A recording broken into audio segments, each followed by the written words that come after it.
ముందు సర్వేకి వెళ్ళింది సార్. సర్వేకి వెళ్ళినప్పుడు చాలామంది జనాలు భయపడ్డారు సార్. ఎందుకు భయపడ్డారంటే గతంలో ప్రభుత్వం వైఎస్ఆర్సీపీ అధికారంలో ఉన్నప్పుడు 32 రకాల సర్వేలు చేశారు సార్. సర్వే చేస్తే ఒక్కొక్క సర్వేస్కి ఒక్కొక్క పథకంలో వేసిపోయేది సార్. ప్రజలు భయపడ్డారు. వాళ్ళ ఇన్ఫర్మేషన్ అంతా పర్సనల్ ఇన్ఫర్మేషన్ మొత్తం లీక్ అయిపోయింది సార్. లీక్ అయిపోయింది. సో ప్రజలు భయపడ్డారు. ప్రభుత్వం ఈ P4 ఇంప్లిమెంట్ చేసే ముందు ఒక అవేర్నెస్ ప్రోగ్రామ్ తేడం మర్చిపోయింది సార్. ఎందుకంటే ఇలా ముఖ్యమంత్రి గారు కానీ ఉప ముఖ్యమంత్రి గారిని బయటకు వచ్చి ఒక మాట చెప్పాలి, అమ్మ సర్వేకి మీకు ఇలా మీ ఇంటికి వస్తారు, మేము ఏ పథకాలు తీయం, మీరు జెన్యున్ ఇన్ఫర్మేషన్ ఇవ్వండి, మీకు మేము ఉంటాం, మమ్మల్ని నమ్మొచ్చు అని చెప్పి ఒక అవేర్నెస్ ప్రోగ్రామ్ తెచ్చుండాల్సింది సార్. అందులో ప్రభుత్వం అనేది ఫెయిల్ అయింది సార్. మొదటి పాయింట్ సార్. రెండో పాయింట్ నెక్స్ట్ ఇలా నాన్ అప్లికబిలిటీలో అంటే ఈ P4లోకి ఎవరు వస్తారు ఎవరు రానే దాని కింద గవర్నమెంట్ కొన్ని డెఫినేషన్ ఇచ్చింది సార్. అందులో మొదటిగా ఏంటంటే సార్ గవర్నమెంట్ ఎంప్లాయీ అయితే P4 కింద రారు అని చెప్పింది సార్. కాబట్టి పెద్దలు నేను సూచించేది ఏంటంటే గవర్నమెంట్ ఎంప్లాయీ కూడా 10,000కి 15,000కి 18,000కి పనిచేసే వాళ్ళు కూడా ఉన్నారు. ఆడ గవర్నమెంట్ ఎంప్లాయీకి మీరు శాలరీ ఒక లిమిట్ పెడితే బాగుండేది సార్. ఎందుకంటే ఈ రోజు అదే సార్ అంటే ఇక్కడ ఐడెంటిఫికేషన్ చేయడం అయిపోయింది సార్. కొంతమంది ఏమంటున్నారంటే మీరు సోషల్ మీడియాలో చూస్తే కానీ కామెంట్లు కానీ చూస్తే సార్ మేము పేదరికంలో ఉన్నాం సార్, కానీ P4లో మా పేరు రాలేదు సార్, ఎందుకంటే నేను గవర్నమెంట్ ఎంప్లాయీని, నాకు 15,000 శాలరీ ఉంది, 10,000 శాలరీ ఉంది సార్, బట్ ఇంకా మేము పేదరికంలో ఉన్నాం సార్.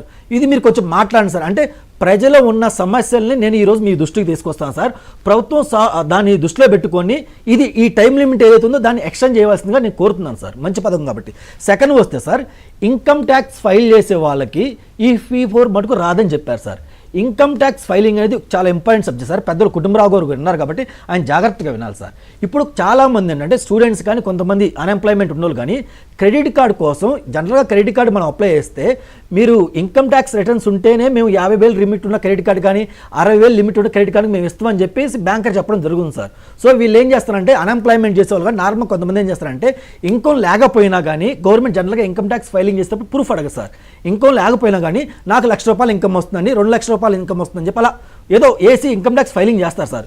ఫైల్ చేయడం వల్ల వాళ్ళ పేరెంట్స్కి ఎవరైతే ఉన్నారో పూర్లో ఉన్న వాళ్ళకి మీ యొక్క పిల్లలు ఇన్కమ్ ట్యాక్స్ ఫైలింగ్ చేశారు కాబట్టి మీ P4 కింద రాదని చెప్తున్నారు సార్.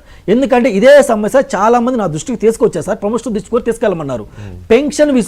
పెన్షన్ విషయంలో కూడా నిరుపేదలు ఎవరైతే ఉన్నారో వాళ్ళ కుర్రోలు అంటే వాళ్ళ పిల్లలు కానీ వాళ్ళ ఎంప్లాయ్మెంట్ చేసే వాళ్ళు కానీ మీ బాబు ఇన్కమ్ ట్యాక్స్ ఫైల్ చేస్తున్నారు కమ్మా, అంటే మీకు ఇన్కమ్ ఎక్కువ ఉంది కదా, అంటే మీకు ఇంకా రేషన్ కార్డు కానీ లేదంటే పెన్షన్ కానీ రాదని డైరెక్ట్గా చెప్తున్నారు.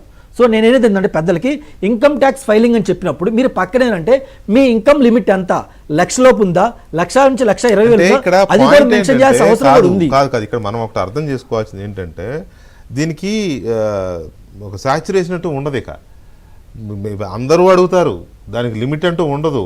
ఇక్కడ కాన్సెప్ట్ ఏంటంటే రెక్కాడితే కానీ డొక్కాడని కుటుంబాలని కొంచెం అప్లిఫ్ట్మెంట్ తీసుకురావాలి, దానికి సంపన్న వర్గాలను కొంత తోడు చేస్తే కొంత ముందుకు వెళ్తుంది అనే ఒక కాన్సెప్ట్. ప్రతిదీ మనం నిరుపేదలు అంతేగాని ఇక ప్రతిదానికి అడిగేవాళ్ళు ఉంటారు, మనం దాన్ని కొంతవరకు తప్పదు. నేను కొన్ని పాయింట్స్ రాసుకున్నాను సార్. ఇది ప్రజల దృష్టి ప్రభుత్వం దృష్టికి సొల్యూషన్ ఇస్తారు సార్. నేను తప్పు పట్టలేదు సార్.